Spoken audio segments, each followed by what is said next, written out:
अस्सलामुअलैकुम सामीन। 25 रबीउल अव्वल की तारीख शुरू हो चुकी है। 21 अक्टूबर है। सोशल इंडिया न्यूज़ में आपका खैर मकदम है। खबर का उन्वान है अहम खबरें। अरुणाचल प्रदेश में आज जो दिन में फौजी हेलीकॉप्टर क्रैश हुआ था, बचाव टीम को अब तक उसमें 4 लाशें मिल चुकी हैं। बताया जा रहा है कि 5 फौजी उसमें सवार थे, 5वें को ढूंढा जा रहा है। खबर आ रही है कि कल यानी 22 अक्टूबर से मुल्क भर के बैंक लगातार 6 दिन बंद रहेंगे। एक इत्तला में ये बताया गया है कि मंगल के दिन एक दिन के लिए सिर्फ बैंक खुलेंगे, बाकी 6 दिन लगातार बंद रहेंगे। उधर हैदराबाद से खबर आई है कि हैदराबाद में डॉक्टर सईद और उनकी अहलिया की लाश बाथरूम में मिली है। ये इस जोड़े की शादी 1 महीने पहले हुई थी। महाराष्ट्र में सरकार खाप पंचायतों पर लगाम लगाने की सोच रही है और सरकार का कहना यह है कि खाप पंचायतें गलत फरमान जारी कर रही हैं। उधर सुप्रीम कोर्ट ने आज जुमे के दिन हेट स्पीच यानी नफरत फैलाने वालों के खिलाफ बहुत ही सख्त तबसरा किया है और कहा है कि 21वीं सदी में हम कहाँ पहुँच गए हैं। फादिल जज KM जोसेफ ने कहा, ये जो भी हैं इनके खिलाफ धर्म से ऊपर उठकर कड़ी कार्रवाई की जानी चाहिए, नहीं तो आप तौहीन अदालत की कार्रवाई के लिए तैयार रहें। इसी के साथ अदालत ने उत्तर प्रदेश और उत्तराखंड सरकारों को नोटिस जारी करके पूछा है कि नफरत फैलाने वालों के खिलाफ अब तक क्या कार्रवाई की गई है। बता दें, सुप्रीम कोर्ट ने ये फैसला शाहीन अब्दुल्ला की दरखास्त पर किया है।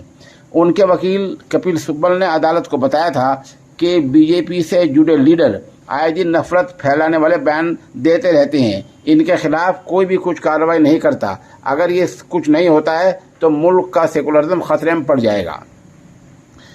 जम्मू कश्मीर की साबिक वज़ीर आला महबूबा मुफ्ती को सरकारी बंगला खाली करने का नोटिस जारी किया गया है।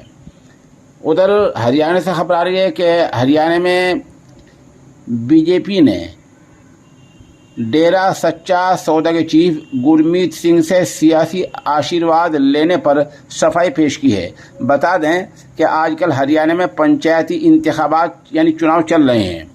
बीजेपी के बहुत सारे लीडर डेरा सच्चा सौदा के चीफ गुरमीत सिंह से सियासी आशीर्वाद ले रहे हैं, जो आजकल पैरोल पर जेल से बाहर आया हुआ है।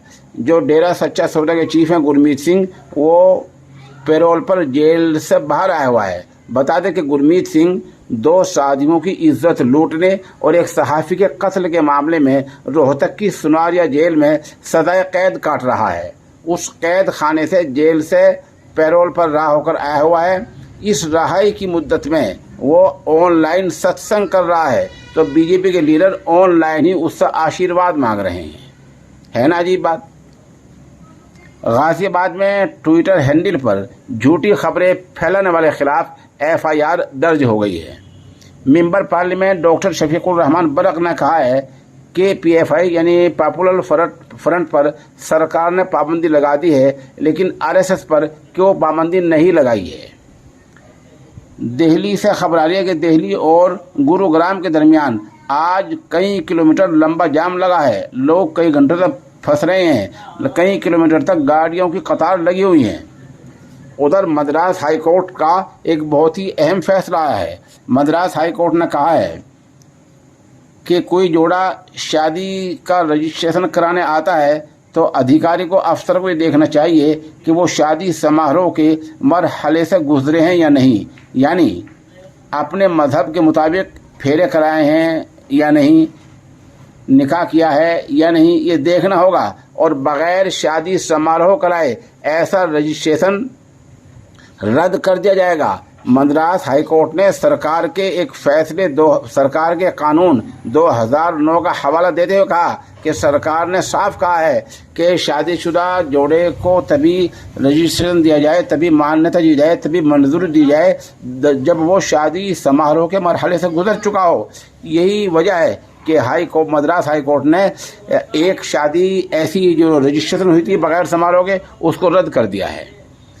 उधर इमरान खान के नाअहल करार दिए जाने पर उनके हामियों ने अपने मुल्क पाकिस्तान में इलेक्शन कमीशन के दफ्तर पर मुजाहरा किया और फायरिंग की है। आपको पता ही है कि आज दिन में पाकिस्तान के साबिक वज़ीर आज़म इमरान खान को वहाँ के इलेक्शन कमीशन ने नाअहल करार दे दिया है। फैसले में कहा है कि अब वो 5 साल तक इलेक्शन नहीं लड़ सकते। इसी से मुश्तिल होकर उनके हामियों ने इलेक्शन कमीशन के दफ्तर पर फायरिंग की और मुजाहरा किया है। अब उनके हामी कह रहे हैं कि हम हाई कोर्ट जाएंगे और वहाँ इलेक्शन कमीशन